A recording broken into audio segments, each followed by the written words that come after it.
ఈరోజు ఏదైతే సుప్రీంకోర్టులో ఎస్టీ వర్గీకరణకు అనుకూలంగా సుప్రీంకోర్టు తీర్మానం చేయడం జరిగింది. మరి 30 సంవత్సరాల కళ నెరవేరింది ఈ రోజుకు. మరి అలాగే మాకు సెప్టెంబర్ 11 నాడు హైదరాబాద్లో నిజాం కాలేజీ గ్రౌండ్లో ప్రధానమంత్రి నరేంద్ర మోడీ గారు మాకు మాట ఇవ్వడం జరిగింది. మాట ప్రకారం మాకు ఈరోజు వర్గీకరణ చేసి మాదిగల రకాల కోరిక నెరవేరింది. ఈరోజు మాకు కొత్తగా స్వాతంత్ర్యం వచ్చినట్టు భావిస్తూ ఉన్నాము.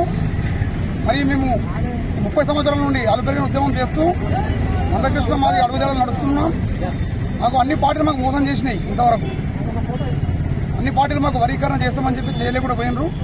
మాకు ప్రధానమంత్రి గారు బీజేపీకి మద్దతు చేయాలండి, మేము ఖచ్చితంగా వర్గీకరణ చేస్తామని చెప్పి మాట ఇచ్చిండ్రు. ఆ మాట ప్రకారం ఈరోజు మాకు వర్గీకరణ జరిగింది. సుప్రీంకోర్టు తీర్పు కేవలం మాదిగలకే కాకుండా 59 కులాలకు ఈ విజయం చేకూరిందని చెప్పేసి ప్రతి ఒక హిందూ సోదరునికి నేను తెలియజేస్తున్నా.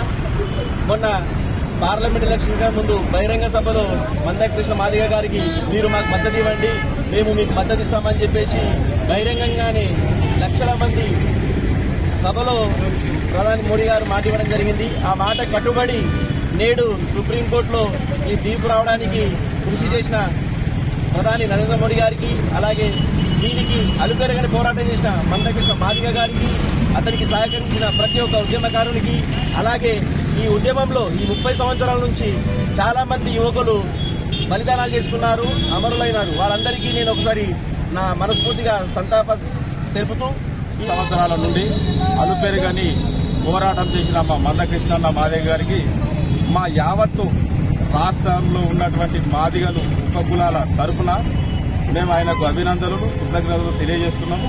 అంతేకాకుండా 2000 సంవత్సరంలో ఇదే పోరాటం జరిపి మాకు ఇంతకుముందు ఒకసారి వర్గీకరణకు సుప్రీంకోర్టు అనుకూలంగా తీర్పు ఇచ్చినప్పటికీ 4 సంవత్సరాలు ఏదైతే వర్గీకరణ కొనసాగిందో ఆ సమయంలో మా మాదిగలకు ఎంతో మేలు జరిగింది. ఆ 4 సంవత్సరాలే అయినా ఇప్పుడు మా బాలరాజు గారు చెప్పినట్టు గతంలో ఎన్నో పార్టీలకు మా వాళ్ళందరూ మద్దతు ఇచ్చినప్పటికీ ఏ పార్టీలు కూడా మాకు రాజకీయంగా సపోర్ట్ చేయనప్పటికీ ఇప్పటిదాకా దాదాపు 30 సంవత్సరాల నుంచి అలుపెరగని పోరాటం చేస్తున్న నాయకుడు అంటే మా మందకృష్ణ మాదిగ గారు.